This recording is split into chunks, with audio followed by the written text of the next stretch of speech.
Գնահատականներ, մենք հասկանում ենք, որ երկրում բարդ իրավիճակ է, բարդ այն առումով, որ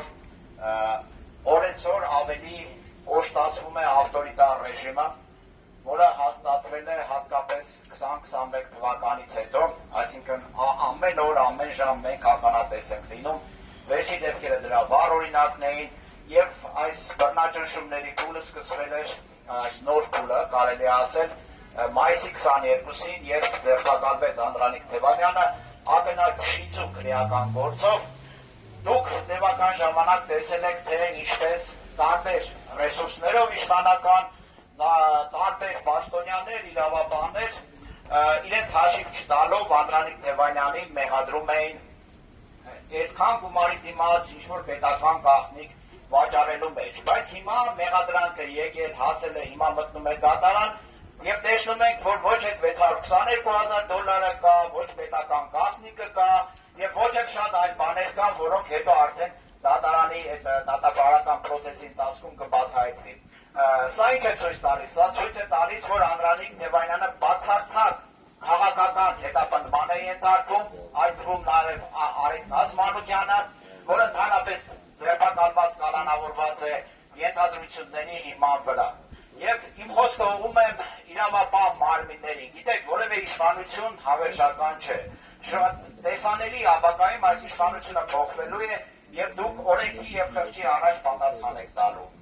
Այն գործերը, որ կարել եք օրինակ Անդրանիկ Թևանյանի եւ մյուս քաղաքապետարների նկատմամբ, դրանց համար հաստատ դուք օրենքի դատարանների առաջ պետք է պատասխան տաք։ Կգա մի բար, երբ դուք կնստեք սեղանի հակառակ կողմում եւ ձեզ կհարցնեք, թե ինչից դրդված դուք նման հեքիաթներ եք գրել, նման զրպարտություններ եք գրել, ինչու եք արատավորել մարդու բարի համբավն ու պատիվը։ Բացի դրանից, ես ուզում եմ շեշտել, որ կոնկրետ Անդրանիկ Թևանյանի քրեական գործի հետ կապված կա աշխարհաքաղաքական մոտիվ։ Դա երևում է ծայրից ծայր, երբ կարդում ես այդ մեղադրանքը չէ, քրեական գործը։ Այս ձևակերպումները, որ նշեց Մանուկ Սուփիասյանը, ուղղակի ծիծաղելի են։ Որևէ ժողովրդավարական կոչվող երկրում, եվրոպական որևէ երկիր եթե վերցնեք, ու նման քրեական գործ տան կարդան այնտեղ ինչ-որ գրած լինի դատավորի կողմից, դատախազի կողմից, քննիչների կողմից, օպերների կողմից, այդ իրավապահ համակարգը ուղղակի կկազմաքանդվի, նման բան գրողները ուղղակի կհայտնվեն ճաղերի հետևում։ Բայց հիմա մենք ունենք մի իրավիճակ, երբ այդ ամեն ինչին նայում են միջազգային կազմակերպությունները, այն կազմակերպությունները, որոնք կոչված են մարդու իրավունքները պաշտպանել, ժողովրդավարական արժեքները պաշտպանել, այդ կառույցները, դեսպանատները, որոնք 18 թվականից առաջ յուրաքանչյուր փոքր բանի համար դատապետում, բողոքներ էին գրում, դատապարտում էին նախկին իշխանություններին, հիմա ձգան նման լուր է։ Սա նշանակում է, որ աշխարհաքաղաքական պատվերը եւ այդ աշխարհաքաղաքական պատվերը կյանքի կոչելու համար Նիկոլ Փաշինյանի ռեժիմին տրված է քարտ բլանշ, որը նա իրականացնում է եւ հատկապես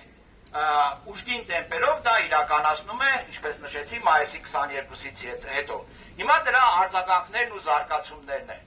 Ես կոչ եմ անում եւս մեկ անգամ շարժվել օրենքով, շարժվել խղճով, որովհետև կա քարեր նետելու եւ քարեր հավաքելու ժամանակները, ինչպես կասեր հայտնի մարդը։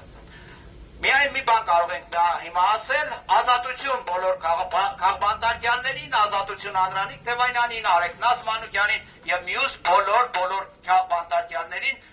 որոնցով հիմա լսված են կալանավայրերը։ Ազատություն, ազատություն, ազատություն։